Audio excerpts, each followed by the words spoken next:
Why Balfour Declaration was controversial.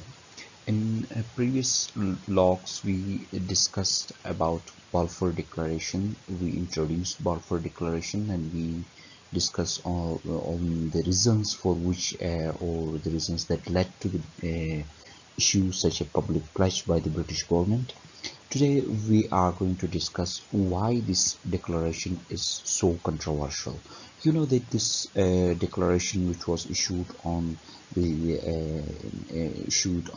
1917, remain most controversial document in global politics that puzzled historians for decades, and still it's a controversial document, and it's some sort of a statement that is considered one of the most controversial documents in political science.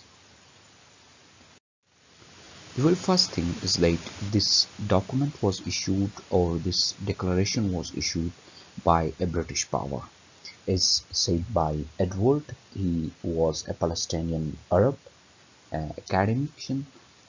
He is saying that this declaration, which is issued by the British, which is a European power, and they issued declaration regarding an Arab country.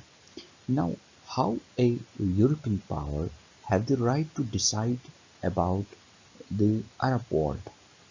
This makes this document more controversial, since since the European power had issued a declaration regarding the Arab world, where the Europeans didn't have the right to decide about them. So because of this document or this declaration is controversial. This is something said by a Palestinian, and it's true as well as, but there are some other things as well which make this document controversial. This declaration is one of the three conflicting wartime promises made by British government. For example, it's against the Hussein-McMahon Correspondence of 1915.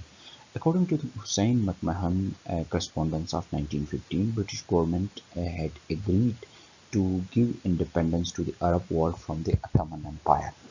And once the British government decided to give independence to the Arab world, now the British government didn't had any legal right to decide about the Arab world, since they had agreed to give independence to them, and they had given independence. So after giving them independence, they don't have the right to decide about them. For example, you have something, and you give that thing to somebody else, and once you give that thing to somebody else, you don't have the right to decide about that thing. Same is the case here. The British government had promised with Hussein that they are going to give independence to the Arab world from the Ottoman Empire in 1915, and they gave independence to them. Once they decided and promised to give independence to them, now they don't have had the right to decide about them. So this is against the Hussein-McMahon Correspondence of 1915. Second thing is the Sky-Picket Agreement of 1916. According to the Sky-Picket Agreement of 1916, it was decided that the Palestine shall be divided between British government and French government. So the British government and French government together will run the mandate of Palestine, and remaining Arab world was decided to give under an international body. And since according to the agreement, the mandate was to be under both imperial powers, both British and French power, and the declaration was issued by British alone. Although so many historians believe that before giving the declaration, British had taken French in confidence, but still just taking in confidence is not enough, since they had made an agreement with them. So if they were thinking to give a declaration, they had to give a joint declaration. Uh, Giving a declaration alone was against the international law.